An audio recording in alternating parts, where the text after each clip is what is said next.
ತುಂಗಭದ್ರಾ ಜಲಾಶಯದಿಂದ ಬೇಕೇ ಬೇಕು, ಬೇಕೇ ಬೇಕು. ತುಂಗಭದ್ರಾ ಜಲಾಶಯದಿಂದ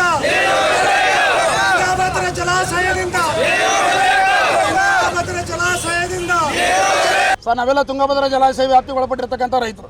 ಇವತ್ತು ಕರ್ನಾಟಕ, ಆಂಧ್ರ ಪ್ರದೇಶ, ತೆಲಂಗಾಣದ 3 ರಾಜ್ಯಗಳ ಜೀವನಾಡಿಯಾಗಿರ್ತಕ್ಕಂಥ ತುಂಗಭದ್ರಾ ಜಲಾಶಯದಲ್ಲಿ ಈಗಾಗಲೇ 34 TMC ನೀರು ಶೇಖರಣೆ ಆಗಿದೆ. 51,000 ಕ್ಯೂಸೆಸ್ ನೀರು ಇವತ್ತು ಜಲಾಶಯ ಕರೆದು ಬರ್ತಾ ಇದೆ. ಮಲೆನಾಡಿನಲ್ಲಿ ಉತ್ತಮ ಮಳೆ ಆಗ್ತೈತೆ. ತುಂಗಾ ಜಲಾಶಯ ಹೆಚ್ಚಾಗಿ ಕೂಡ ನೀರು ಹೊರಗೆ ಬಿಟ್ಬಿಟ್ಟಾರ. ಅಂದ್ರೆ ಇಂಥ ಪರಿಸ್ಥಿತಿ ಇದ್ರೂ ಕೂಡ ನಮ್ಮಿಲ್ಲಿ ನೀರು ಕಾಣದೆ ಕಣ್ಣೀರಿಡ್ತಾ ಇದೀವಿ ರೈತರು ತುಂಗಭದ್ರಾ ವ್ಯಾಪ್ತಿಗೆ. ಬಳ್ಳಾರಿ, ವಿಜಯನಗರ, ಕೊಪ್ಪಳ, ರಾಯಚೂರು ಜಿಲ್ಲೆಗಳ ನಮ್ಮ ಕರ್ನಾಟಕ ರೈತರಿಗೆ ನೀರು ಯಾಕೆ ಬಿಡ್ತಾ ಇಲ್ಲ ನೀವು? ಇವತ್ತು ಕೇವಲ ತುಂಗಭದ್ರಾ ಬೋರ್ಡ್ ಅಂತ ಇದೀರಿ. ತುಂಗಭದ್ರಾ ಬೋರ್ಡ್ನಲ್ಲಿ ಇವತ್ತು ಕೋಟ್ಯಾನ್ಗಟ್ಟಲೆ ಕಾಮಗಾರಿ ನಡೀತಿದ್ದಾವೆ. ಅಂದ್ರೆ ಅವರು ಕಾಮಗಾರಿ ಉಳಿಸಲೇ ನಮ್ಮ ಡಿಲೇ ಮಾಡ್ತಾ ಇದ್ದಾರೆ.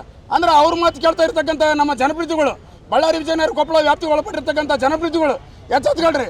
ದಯವಿಟ್ಟು ಬೇಗನೆ ನೀರಾವರಿ ಸಲಹಾ ಸಮಿತಿ ಸಭೆ ಕರೆದು 4 ಜಿಲ್ಲೆಗಳಿಗೆ 2 ಬೆಳೆಗೆ ನೀರು ಕೊಡ್ತು ಅಂತ ನೀವು ಮಾತು ಕೊಡಲೇಬೇಕು. ಯಾಕಂದ್ರೆ ಅವ್ರ ಉದ್ದೇಶ ಏನಿದೆ, ಅಧಿಕಾರಿಗಳು ಮೊನ್ನೆ ಸಭೆ ಕರೆದು ಇಲ್ಲ ನಾವು ಒಂದೇ ಬೆಳೆ ನೀರು ಕೊಡ್ತು ಅಂತ ಹೇಳ್ಯಾರ. ಅವ್ರು ಯಾರು ತೀರ್ಮಾನ ತಗೊಳ್ಳೋಕ್ಕೆ? ಅಧಿಕಾರಿಗಳೆಲ್ಲರೂ ಕೂಡ ರೈತರು ಗುಮಾಸ್ತರಿದ್ದಂಗೆ. ನಾವು ಜನಪ್ರತಿನಿಧಿಗಳನ್ನ ಆಯ್ಕೆ ಮಾಡಿರ್ತೀವಿ.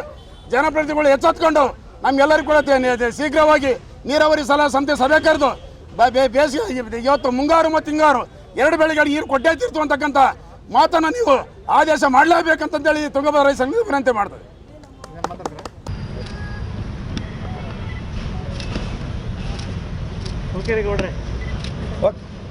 Okay sir.